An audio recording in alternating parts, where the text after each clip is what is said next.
C'est déjà le 17e jour de notre série et je suis très content que tu sois là.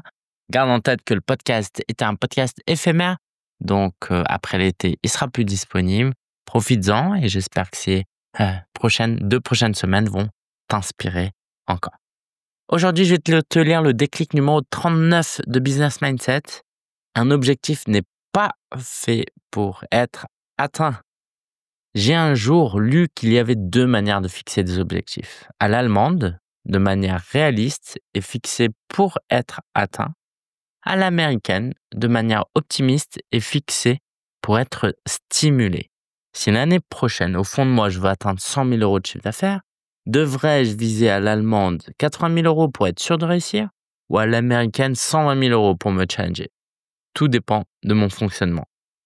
Il n'y a pas une méthode meilleure que l'autre. Personnellement, si je vise 80 000 euros, je vais faire 70 000 euros. Donc, je te laisse deviner ma méthode préférée.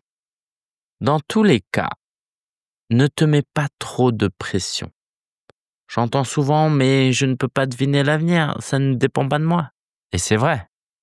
Et c'est pratique aussi, car ça nous sert d'excuse pour ne pas fixer d'objectifs.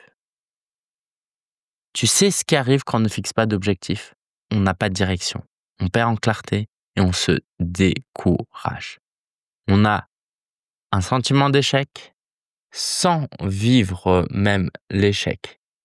Ce qui est pratique quand on n'aime pas l'échec, mais ce qui est dommageable à long terme pour notre business. Car l'échec est non seulement un moyen d'apprendre, mais aussi de nous aider à nous réorienter. Dans mes compétences, en tout cas, entrepreneuriales, cette capacité à ne pas être affecté quand j'atteins pas mes objectifs.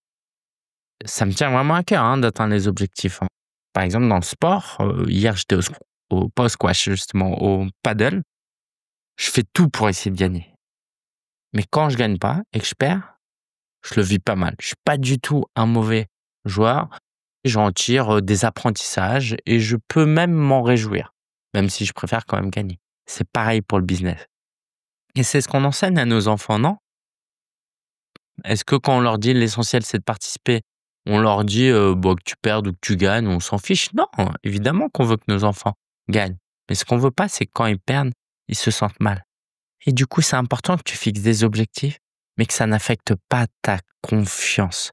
Ça n'affecte pas ton estime quand tu n'atteins pas cet objectif. Ça, c'est la règle d'or. Si tu respectes cette règle, tu peux fixer des objectifs et ne pas les atteindre n'est donc plus un problème. Donc, je t'encourage vivement à tendre vers un fonctionnement entrepreneurial. Si tu aspires un jour à atteindre tes objectifs d'entrepreneur, permets-moi de te dire que tu peux pas tu n'as pas le luxe de ne pas fixer d'objectifs. Et j'ai envie de te dire, si quand tu fixes pas d'objectif, il y a 2 choses qui se passent. En réalité, tu as un objectif inconscient. De toute façon, il est là, donc autant le sortir. Ou vraiment, tu évites un objectif. Alors là, ça va être désagréable, mais je pense que je peux te dire. Toi, tu n'es pas fait pour être entrepreneur. Parce que ne pas fixer d'objectif pour un entrepreneur, c'est comme si je te disais, ouais, moi j'aime bien cuisiner, mais je réfléchis pas au nombre de personnes pour qui je cuisine. Juste, j'aime bien cuisiner.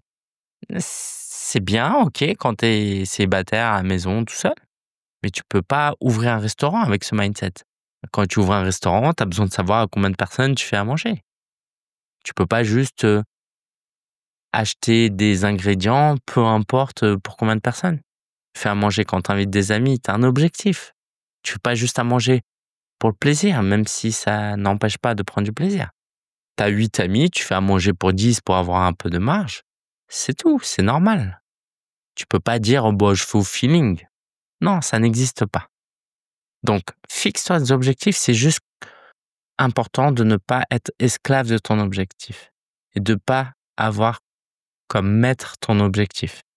Toi, le maître de ton business. Mais n'échappe pas à ce rôle d'entrepreneur. Maintenant, si tu as du mal à fixer des objectifs, tu connais la chanson, n'est-ce pas? Prends rendez-vous. Je peux t'aider à fixer des objectifs et surtout, je peux t'aider à comprendre la peur et la croyance limitante derrière le fait de ne pas fixer d'objectif.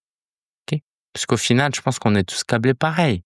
Je peux pas croire que quelqu'un fait du sport et ne prend pas de plaisir à gagner. Ou sinon, c'est que tu t'en fiches.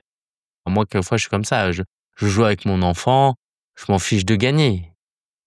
Mais du coup, je le fais pour mon enfant. Je joue pour mon enfant. Mais toi, le business, si tu le fais pas pour toi, tu le fais pour qui?